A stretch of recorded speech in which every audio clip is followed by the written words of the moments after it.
This is episode 124 of the Andrew Hines Real Estate Investing Podcast.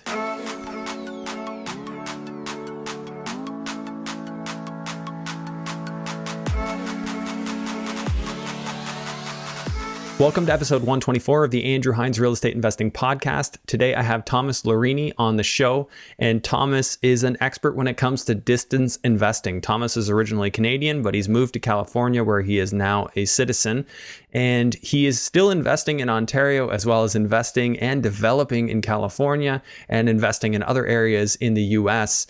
This guy just seems to do it all and do it with ease. And he's an absolute wealth of knowledge. So in today's discussion, we talk about the different markets that he's in, how he manages to do it all, as well as the developments that he's doing. We really dug into that, specifically in California, and how he looks at it from a profitability standpoint, how he justifies the risk that comes with development, the sunk costs in determining whether or not a development is viable, that you can never get back whether or not you do the project. And sometimes you just have to be willing, if you're going to get into that game, to do that and be willing to lose. But that's not going to work for everyone. So we talked about the mindset that's needed and how that works and how he looks at it. So I really think you're going to find that interesting if you've ever thought about development or you are thinking about getting into development. A quick bit of housekeeping.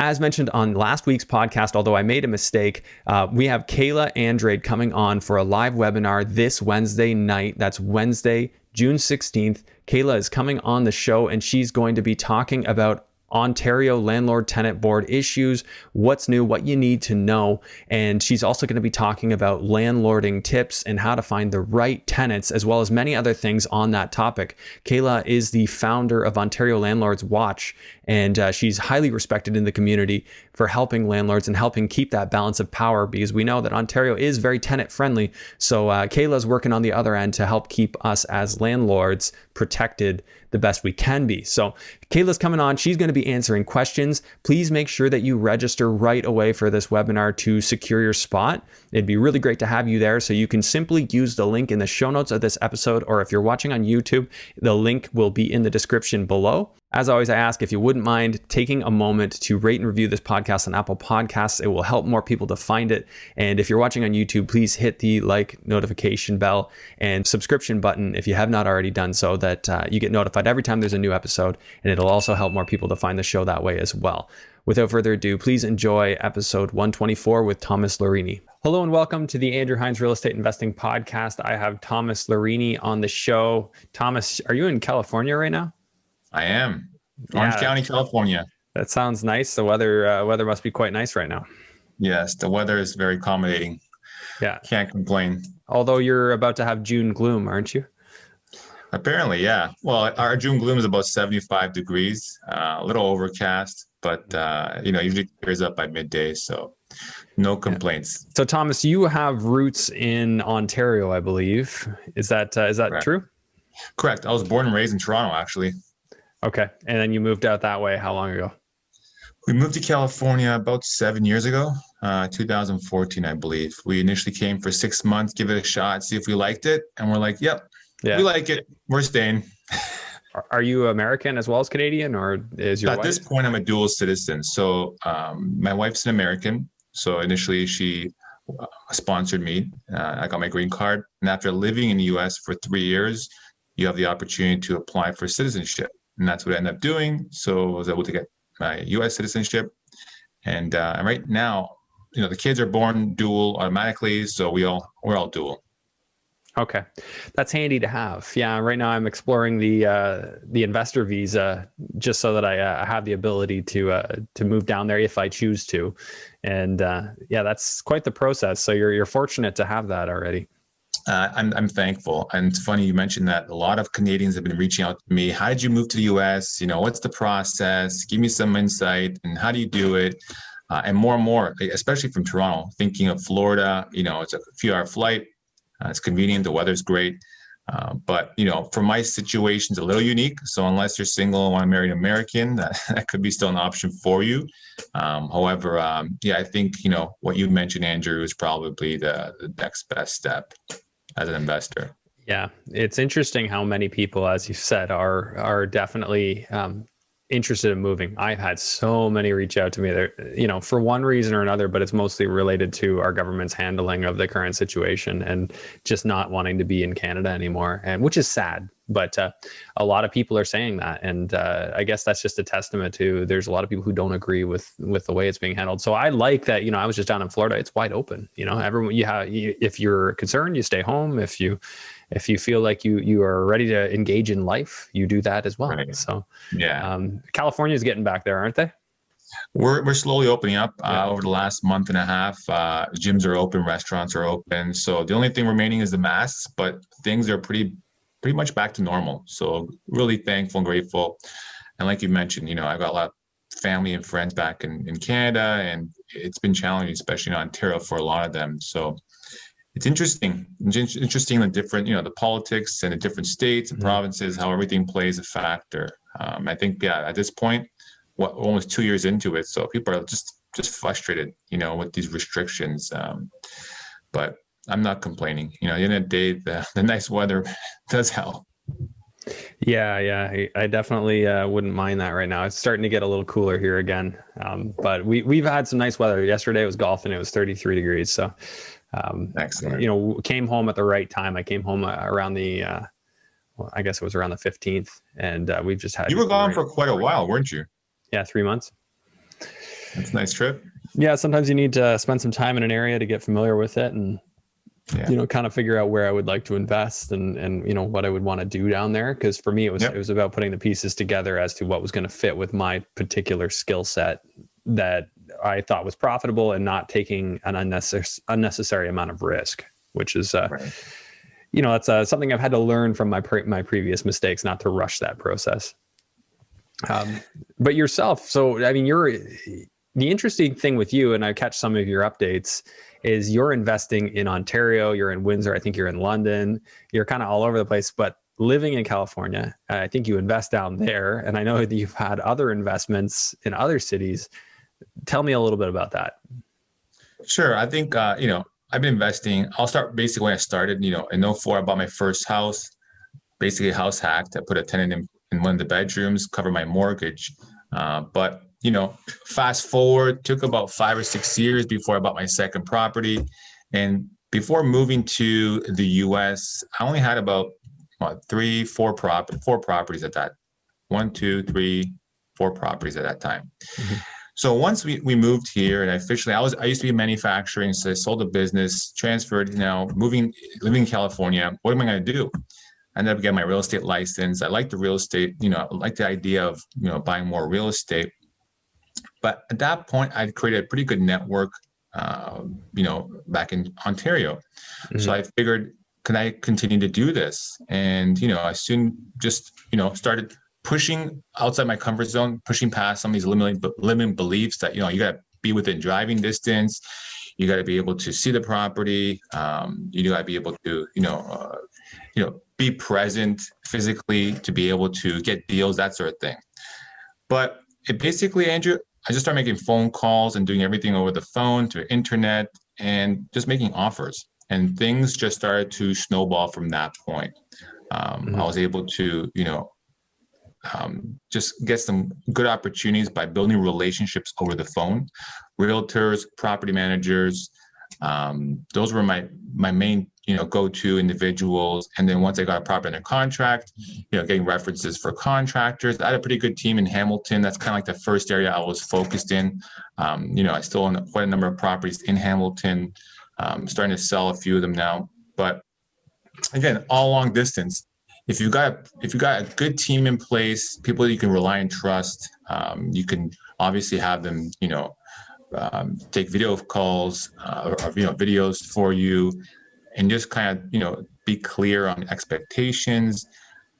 You can do a lot, and just kind of went through that process and ended up looking at other markets. And that's how I kind of shifted my focus to Windsor. Never been to Windsor before, even living in Ontario. And, again, making phone calls, contacts, building those relationships. I was able to find off-market deals and just, start connecting, putting the pieces together. So from that point on, it was like game on. Why do I have to only remain in one city or one country. And as I started exploring even in the US, started looking at other states, started buying in Ohio, North Carolina, because once you understand that you're not limited to a particular area or a particular market, then it's just a matter of like implementing the similar systems. And for me, especially about building the right team, the local team, and being able to run the analysis, look at the comps and just go through the normal process most investors go through. And then it's a matter of just, purchasing and acquiring property. And if it's a buy and hold, renovate it, put a tenant in place, and away you go. Property manager if you need, and that's it. And it's become more and more comfortable. California is very similar to Toronto, a high price market. Cash flow is very difficult to find. So a lot of investors are already forced to look out of state. And so for myself, I'm like, well, I knew Canada, that's where I was from. So why don't I just continue acquiring properties in Canada? And that's what I kind of did and continue to do. What kind of tax implication do you have having to file in both Canada and the US? I have an idea of how you're going to answer this, but I'd rather let you answer it. How does that look from an investor standpoint? Yeah, it's not that difficult. Ultimately, I use the same accounting firm to file in Canada and US. Being a non-resident, my properties in Canada, basically, it's not active income. So I have a lot of, depreciation and expenses to write off. There's certain forms and 216, I won't go too technical into it, but there's certain things you could file that you're only claiming the net profit on your rentals. And then ultimately, it's pretty much a wash. So I'm not actually, paying any taxes on the properties in Canada. However, being a non-resident, there are prepayments that you have to make, and you end up getting that back, if that makes sense. So what we do is every year we kind of, you file something where you estimate how much net rental income you're going to generate, divided by 12. You make those pre-monthly payments. Once you file your tax and you realize, oh, okay, you don't actually owe us tax, so we'll just refund that amount back to me. So that's in Canada. In the US, it's very similar to living in the same country. If you're in Canada, very similar. You have local property. You have properties that you file your taxes on, and you have similar write-offs against it, and you file taxes for the country. So I think that the confusing part is people think there's double taxation, those kind of things that come into place. It's not necessarily true. I haven't had to file multiple taxes. It can get complicated if you've got partners in place. You may want to consider utilizing different entities as the ownership. So in the US, we have what's called an LLC. You may want to consider holding the properties in the LLC. But there are a lot of factors to consider. So again, I'm not a CPA. You may want to sit down with one who understands both sides of it. But in general, it's not rocket science. And you don't have to necessarily pay twice. Yeah. I think it's just determining which country is best to pay it. I just went through this process filing my taxes for 2020. And for certain, I had some active income in Canada because I do some wholesaling. So with that, it's all right, we're going to claim on the Canadian, US, but it's only one time that you're actually paying tax. Yeah, there's a tax treaty, right? So if you pay tax in one country, then assuming your accountant set this up right, then you shouldn't pay it in the US. So I know that was what my accountant explained to me when I first invested in the US. He's like, anything you pay there, you're just going to get a credit in Canada for what you've paid.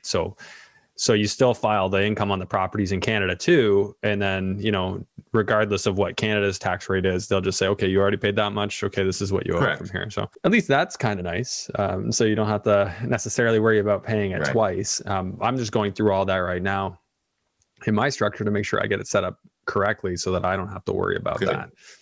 Did you not see the opportunities in the US, or was it more just that you understood Southwestern Ontario? You've been in this area, you know how the people are, you know the opportunity, and of course the property values and where they've been headed. No, that's a great question, Andrew. I think what happened was once we moved to the US, I had no credit.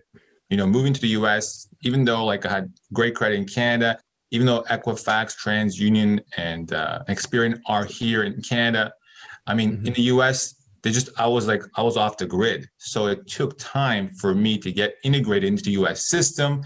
And ultimately, it took about 2 years, 2 tax returns before I could approach a bank to get qualified for a mortgage.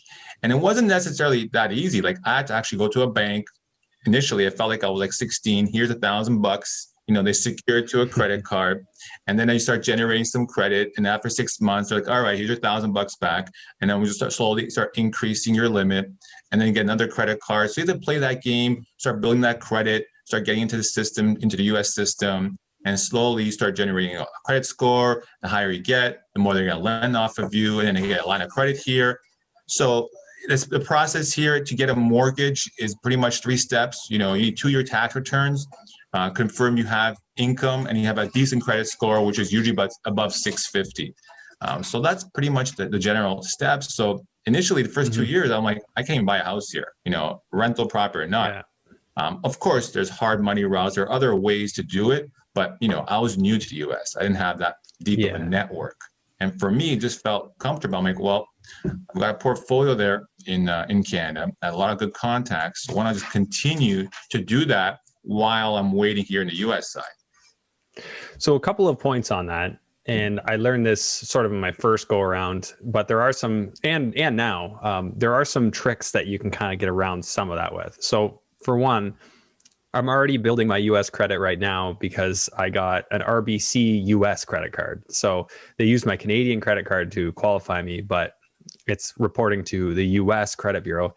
Now, the problem is I don't have a tax identification number yet, so I'd have to actually get one. So if my visa were to be approved when I apply, then they would actually attach a number to that. I'd have like a social security number, and then I could actually just call the credit reporting agencies and say, please link this. This is my social security. Please match it to my existing credit. So in the meantime, I'm still building credit, which is nice. The other thing is you can actually generate.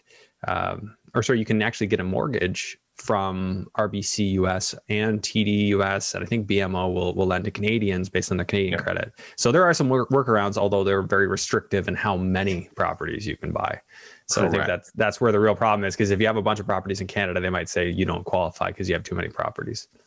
That's true too. One other thing I didn't kind of explore was having my wife kind of like co-sign for me or utilize her credit so we can open an account together.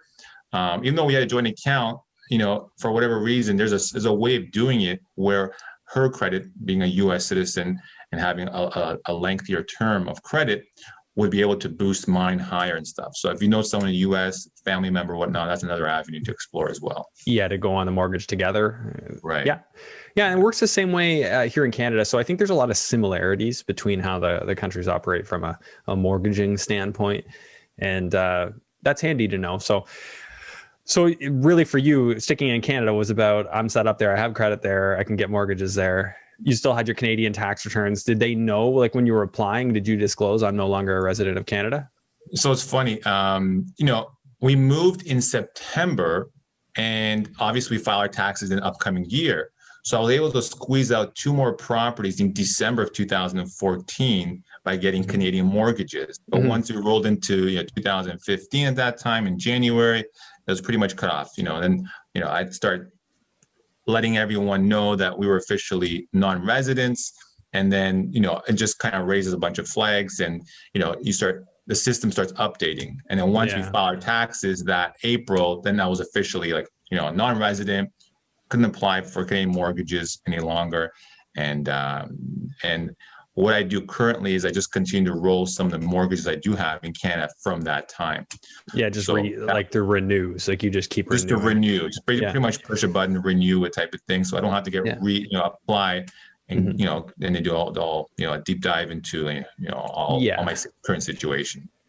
Yeah, that's the way the renewals seem to go, right? As long as you're paying, they don't seem to date. I mean, but technically there's nothing to say that they can't call the mortgage at the end of the term, right? And that could happen to any of us for any reason, really. I mean, we know that they typically don't, but who knows? You know, something to consider, right? What would you do if the bank said that? Well, I had one situation where I had to I wanted to refi a property because I had a good chunk of capital. It was a lengthy process. Like I think it took about 6 months, and I ended up getting my parents to come on title of the property as co-borrowers, and that ended up working.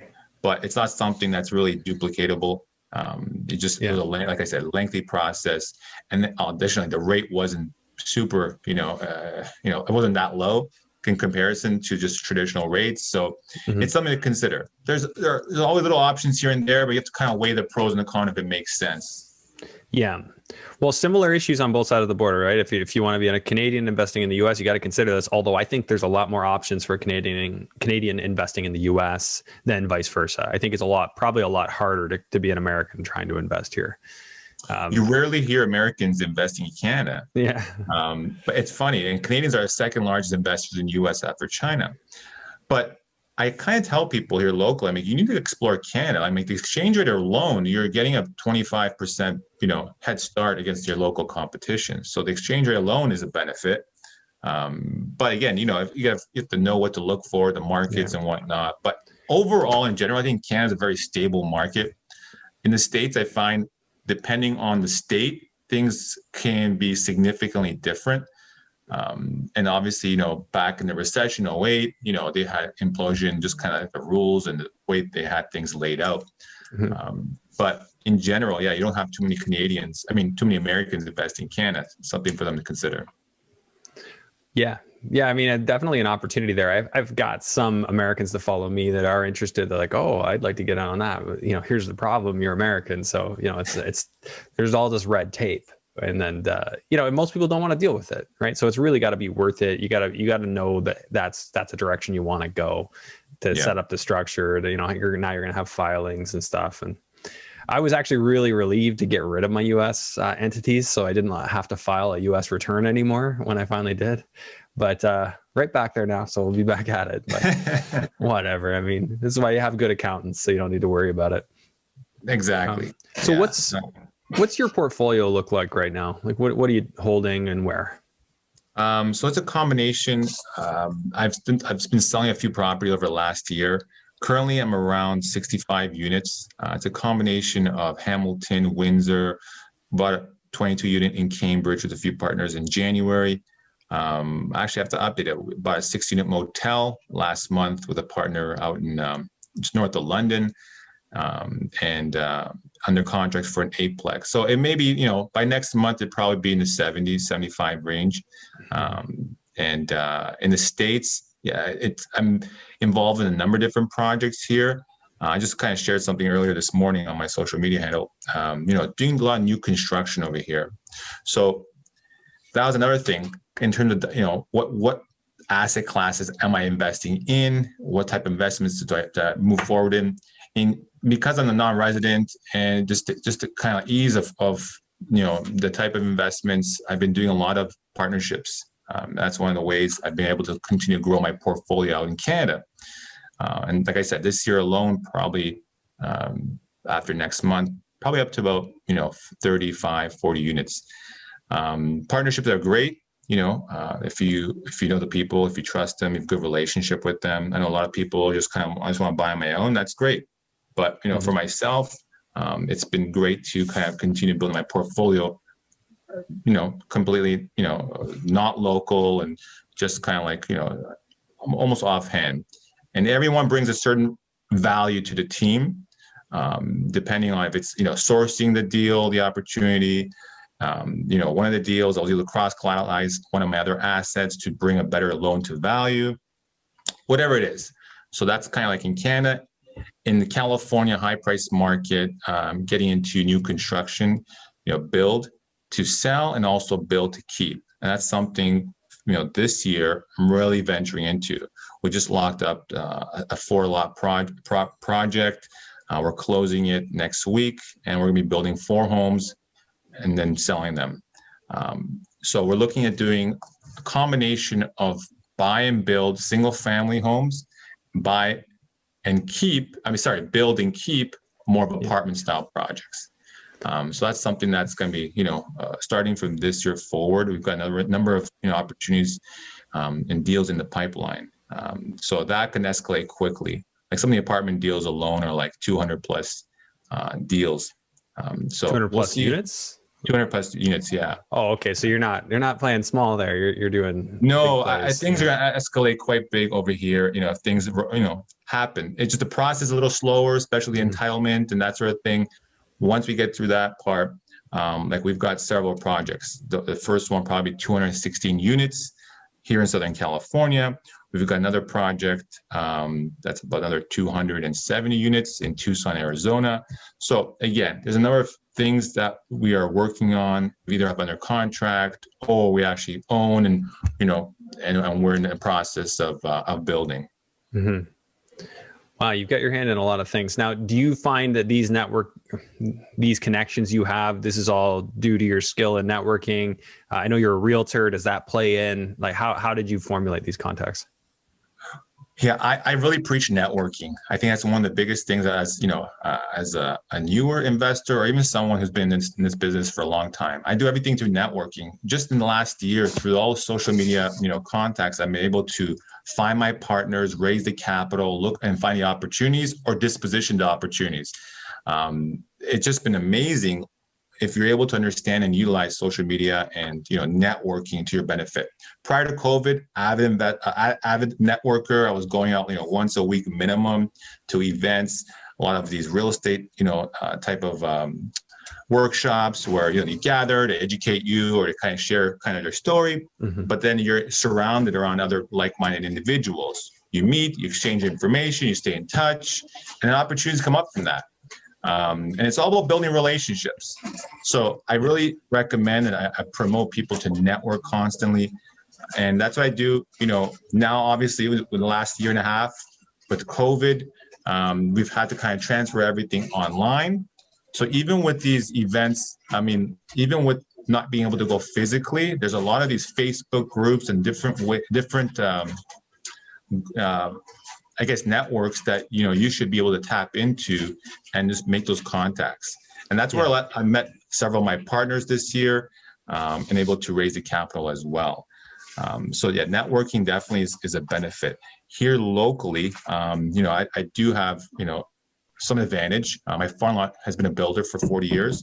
So through his contacts and people I've met through a lot of people he knows, they've been able to formulate some great opportunities. And a lot of them he's involved in being a builder, understands entitlement and understands how to kind of get through the process. Every state, every province is different, so it's really important to understand what you're getting yourself involved in.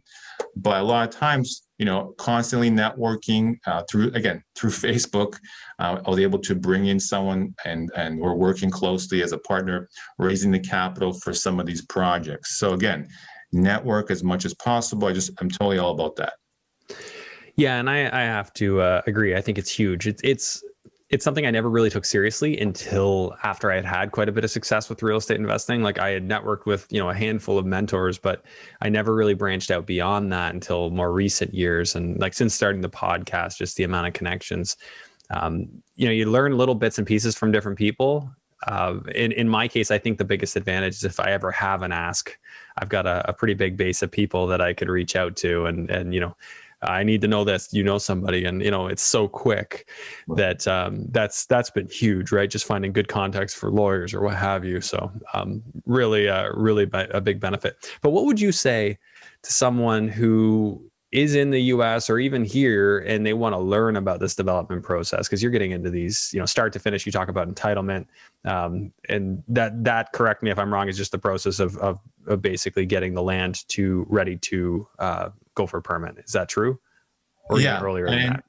Yeah, it's true. And I look at it more like a project management. You acquire a piece of property or you put it under contract. A lot of times what we do, we approach the landowner and we tap the property with a long closing. And during that process, we take the risk of spending the money on entitling the land for whatever we're trying to do. If it's like a subdivision or again, just a few homes. And then, once we have that approval, then close it. Now you increase the value of that asset, ultimately that land. Yeah. And now you can go to a lender that lends for new construction and get a loan and then, and figure out that way.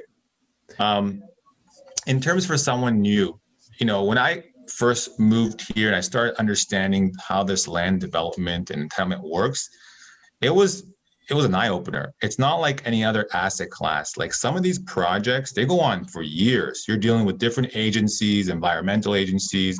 You're dealing with different cities. Each one's got their own, way of analyzing things and approving things. And it ebbs and flows. There's no like 100% like confirmed, dates for anything. When you think that, oh, we're going to get approval at this date, but something else comes up, change this, change that. So, for some, in my opinion, it's a high risk, high reward type of, asset class or avenue as an investor. If you're newer, I don't know if that's somewhere I really kind of focus a lot of attention on, because like I said, you buy a piece of land, I mean, it may take years before you get it approved for whatever you want to do, and money's going out. It's just, what investment what investment class do you just constantly feed money? Like, you're basically paying for this, paying for that over the course of years with a hope and prayer that you're going to get it approved for something, right? And if it doesn't, or the market turns, like, you could be done.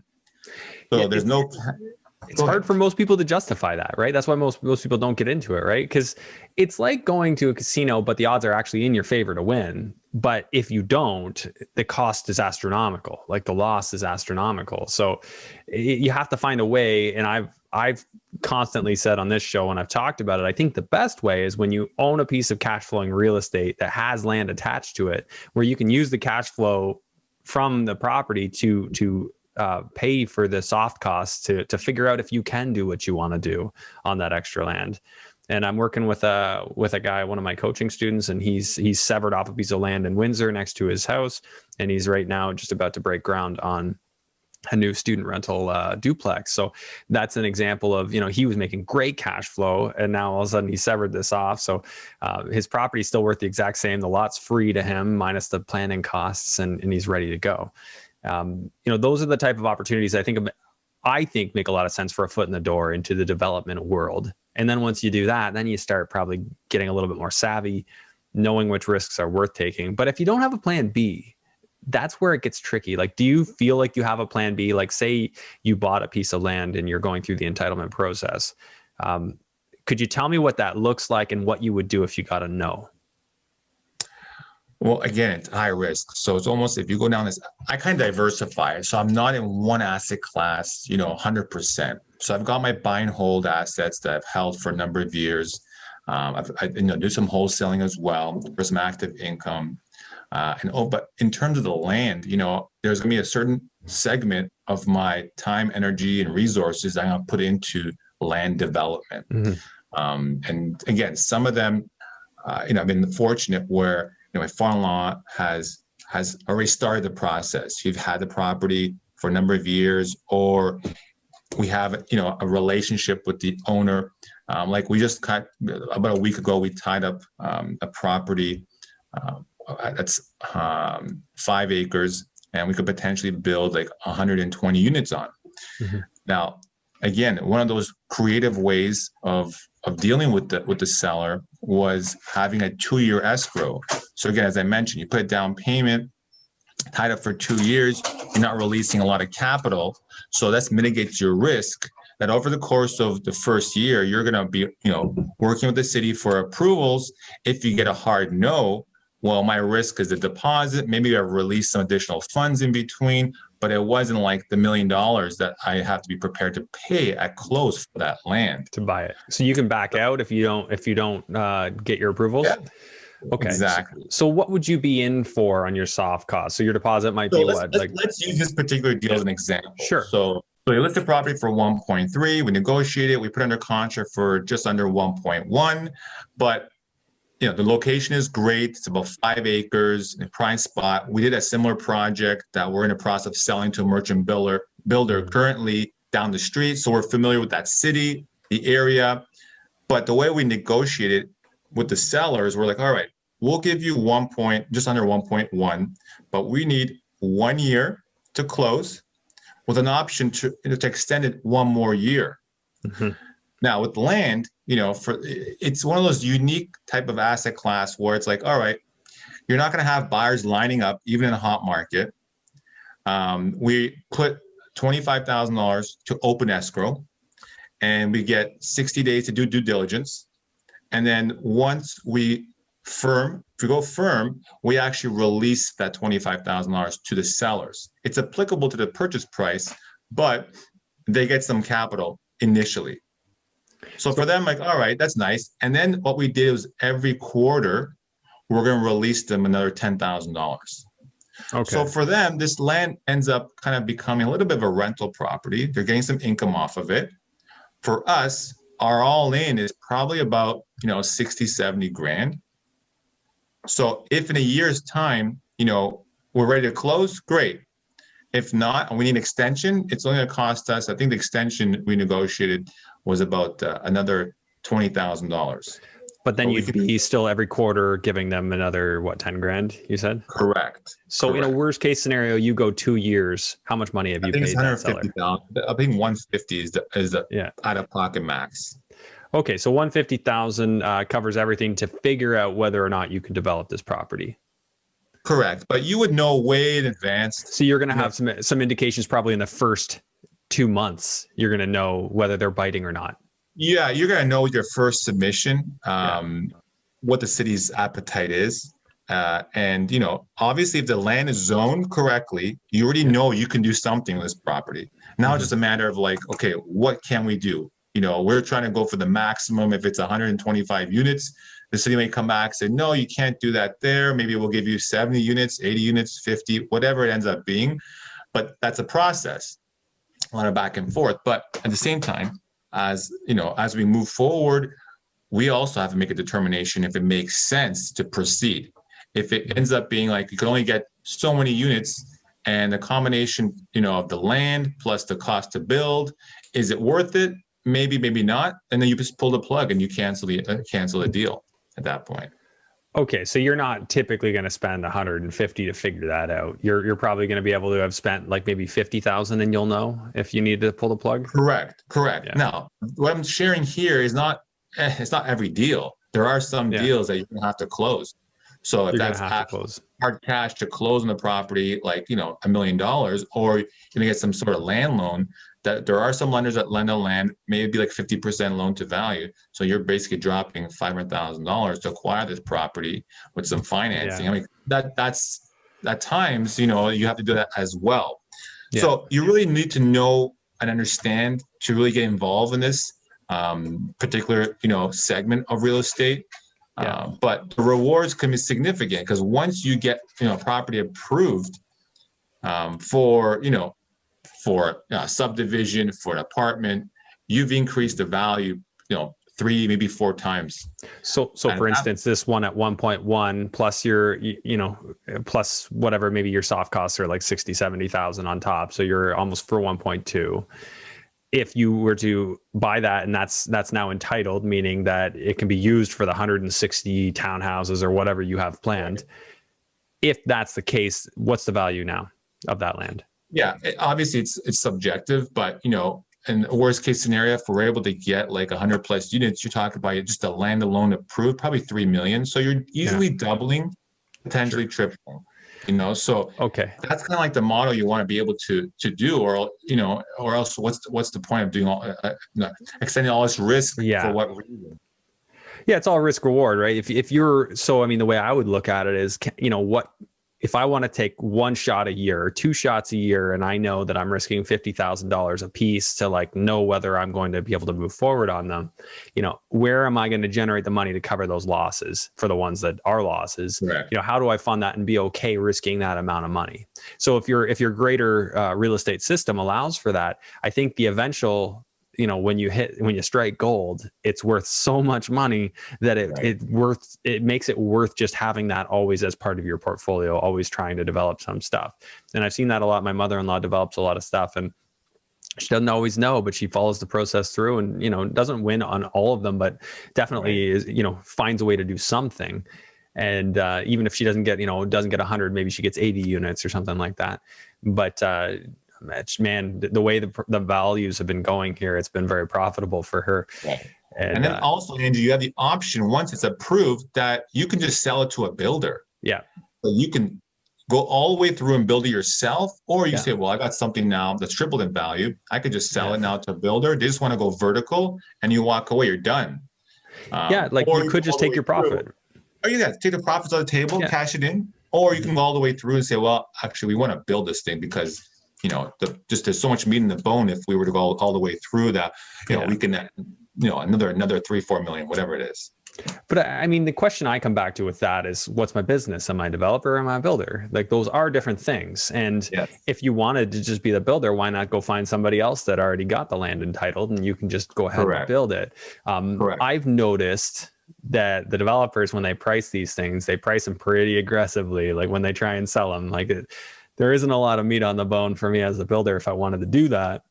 But I mean, of course, those are the ones that hit the market. I mean, there's probably so many that trade hands through, agents privately and through people privately directly with each other. So if you wanted to sell a site like that, would you approach like a CBRE here in Ontario, or an equivalent? Or we have a relationship with builders. You just go direct. Oh, just go straight to builders and just say, go straight to builders. Say, we've got an approved property in this area. You're building 10 miles away. It is something you consider. And there's just land acquisition, departments that we just approach. Some we already have relationships with, and it's just pick up the phone and say, listen, is this something that's up your wheelhouse? What's your appetite like? And see if it's something that they'd be interested to build. Some of them have a threshold. Well, if it's not 50 units or over, we're not interested. But there are even smaller builders that you could potentially approach. Yeah, absolutely. So what's your feeling on this? Are you going to keep it, or are you going to sell it? What are you planning for this one? That's a good question. I think it comes down to, what are we able to get? It's kind of the question mark initially. We have an anticipation of what we're thinking we can get this property entitled for, but you just don't know until you go through, a few steps, and then you get the feedback, and finally it's like, all right, you can in fact we will only allow this many units, and then it comes to the point, well, does it make sense for us to keep it or to build it? It's hard to justify in the beginning, this particular piece of property, it's just so new. Other ones, are further along. And I know another factor, Andrew, is, your cash position. If you've got too many projects on the go, and they could be all good to keep, but at some point it may be beneficial to sell, replenish your cash position to be able to move forward with a few projects. So, balance is key. And it's something that, as investors, we got to constantly look at, and even if you're just doing a straight buy and hold investor, well, where do you want to put your money into? You can do, 4 deals. Well, then what? Then you're stuck until you raise capital or whatnot. So you kind of be mindful of that, like how many deals, how many projects you have in the go, and just be strategic with it. And you can do a combination, maybe you do 3 sell, 1 build, those, different scenario.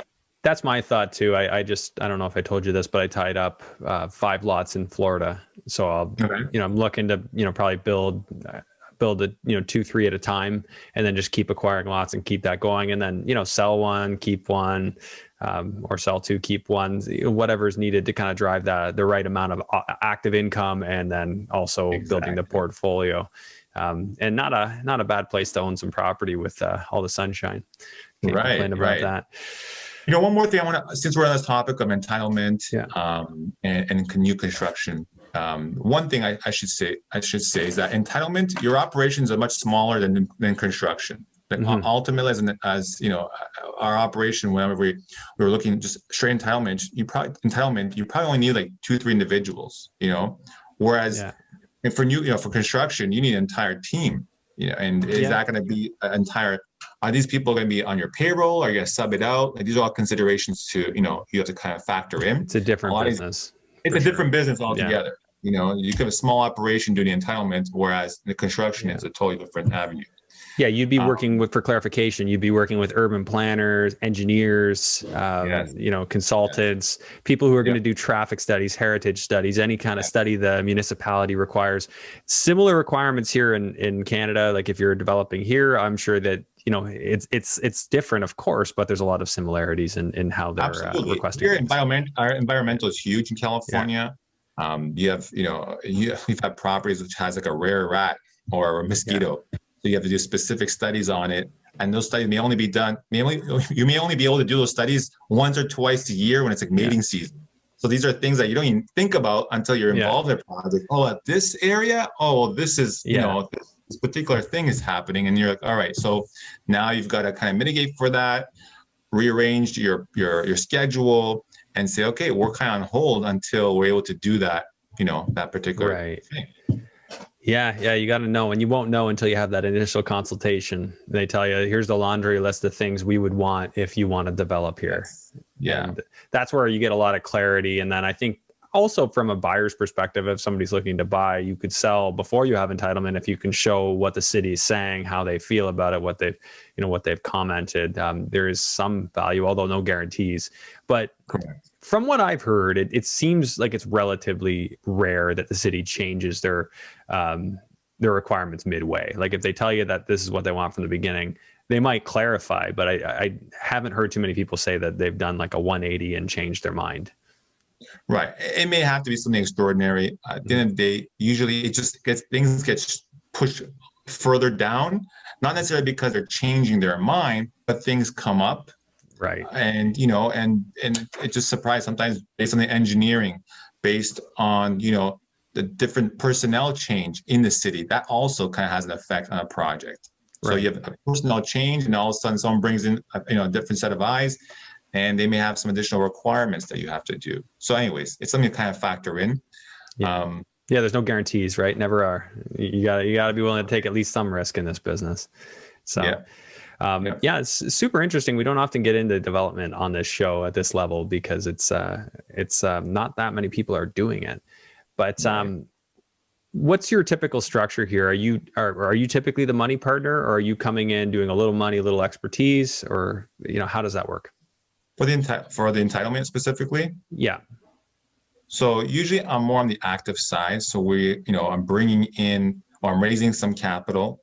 Like right now we're in a process. We're under contract for a project of 64 acres. Mm-hmm. So I'm actively looking for investors. So having meetings, taking them on the site, walking them through, kind of like showing them the big picture, what's involved, talking to different lenders, and just kind of putting all the pieces in place. So if we've got a certain amount of capital, then the financing will be able to come in.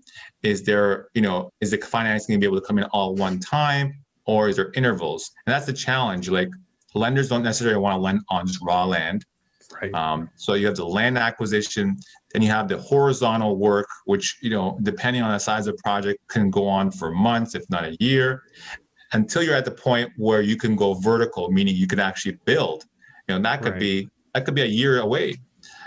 So the traditional lenders, we'll give you a construction loan. Okay, well, how do you get to that point? Depending on the size of the project, that could be millions of dollars, right? Yeah, you got to have the pockets for it. You got to be able to fund. Yeah, the lots I just bought, I'm buying them all cash. But yeah, you could probably get like 50% loan on them, but that's going to be expensive too, and not ideal.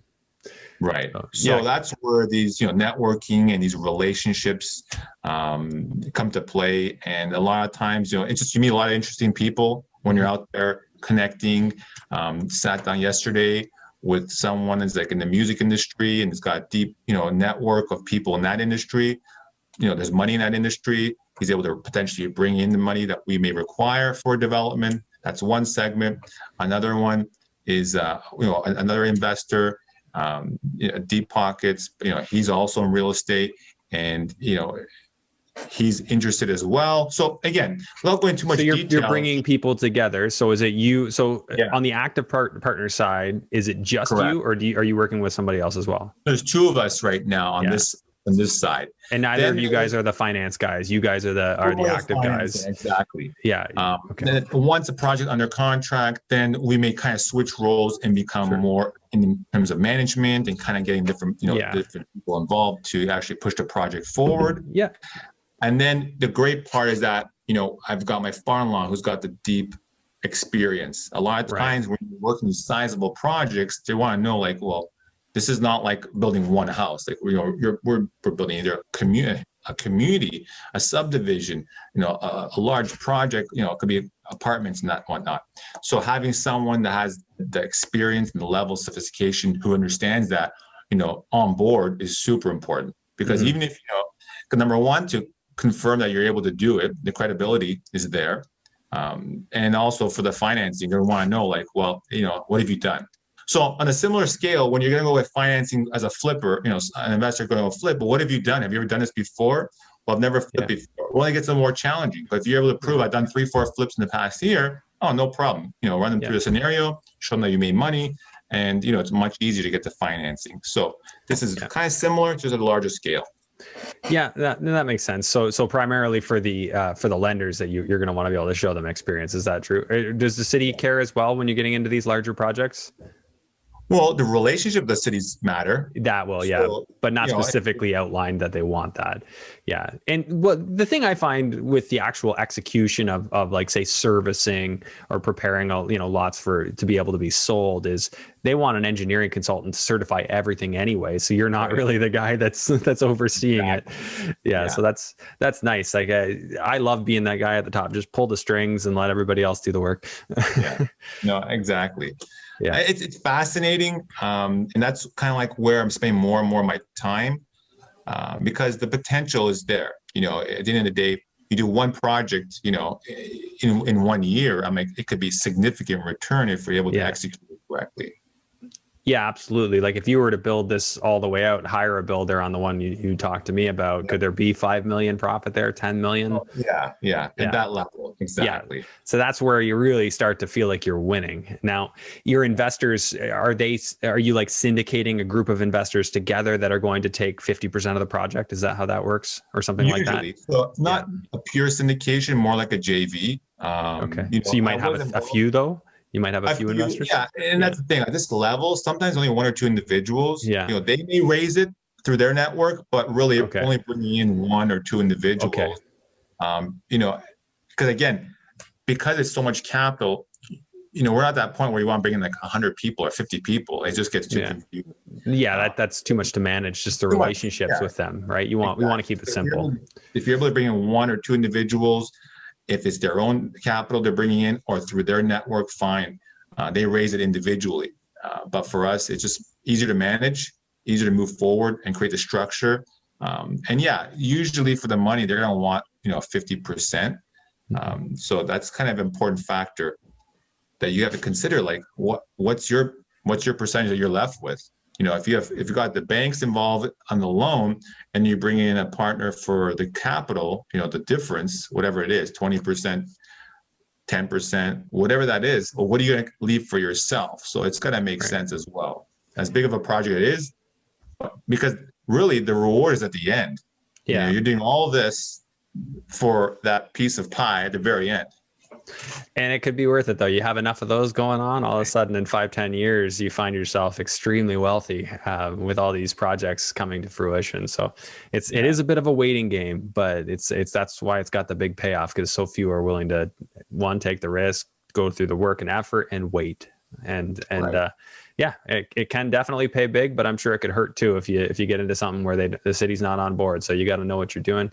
So anyone, I would say, like, go find somebody doing it and see if they'll let you work for them. See if they'll let you shadow them in some way so that you can learn from an expert rather than trying this on your own. Because I think it is probably too much for the average person. I agree, 100%.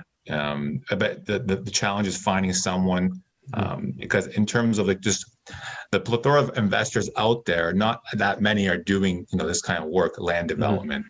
So it definitely, if you know someone who's doing it, get involved, at least be kind of behind the scenes, just kind of tag along a bit and understand it. Or go work for a company that does it on a larger scale. You could learn so much. It's going to be a combination of a few things, most likely for most people. Learn it, maybe how a big company does it, and then learn how the smaller guys do it, and then figure out where you fit. Okay, so Thomas, it's been really nice talking to you. If people wanted to reach you or follow your journey, where should we send them? Instagram, my handle is Thomas_Lorini _1. Okay. And also I have a website, thomaslorini.com. And I also have a Facebook group called the Real Estate Wealth Academy. I created that about 1.5 years ago. And basically it's just educating people on real estate investing, kind of sharing my journey of what I'm doing currently. So I would say those are kind of 3 main places you can find me. Okay. Well, I think you've shared those links with me, so I'll put those in the show notes. Okay. So any parting words of wisdom you'd like to share before we wrap up? I think it's important, like, why you do everything. A lot of times people are investing in real estate, but why do you do what you do? I think is an important question. And for myself, it's my family, my faith, friends, and giving value to other people, other investors, and people who want to give. Educating and just kind of giving back to the community. So I think that's one thing you need to answer yourself, if, especially if you're new, or like, why are we doing this? So kind of sit down and just think about that, and not just make it like it's just a de facto thing. Well, I'm doing it. I don't don't really know why I'm doing it or where I'm going. So kind of formulate, that, and really come to terms, because once you understand that, it'll just kind of have a sense of fulfillment. So if I'm doing it for my family or to help other people, I mean, that's a sense of fulfillment. So just want to impart that on, the audience, because sometimes it sounds great. I'm getting so much cash flow, or, I sold a property and netted $100,000. Okay, great. But if it's just for that, that win, or just for the money itself, I mean, it's just the fulfillment is not going to last. I think it needs to be a deeper level. So if anything, just kind of consider that. Why do you want to invest in real estate, or why do you want to do it? And why do what's important for you? So just, those are kind of my parting words. Yeah, you got to find your why. Yeah, for sure. Yeah, if you're going to stick to something, you got to be convicted in it. Otherwise, they say you don't stand for anything, you fall for anything. So don't stand for something, or you'll fall for anything. I think it applies to investing too. If you don't know why you're doing it, if you're not clear on that, a lot of people won't stick with it. Of course, a lot of, they'll get a taste of how good it is, and they'll be like, oh, that's why. Because this creates freedom. I can do, I can do what I want in my life. So I hear that one come back a lot. People just want to be free to do what they want to do. So, okay. Well, I really appreciate this, Thomas. It was great finally connecting with you and hearing your story. It sounds like you're a very busy guy, and I'm sure everybody listening to this has enjoyed this experience. Well, thank you for having me, Andrew. Appreciate being here, and wish you all the best. Thanks for tuning in to today's episode. Please make sure to share this episode far and wide. Help it help more people. I really appreciate you tuning in. Thanks. I'll see you on the next one.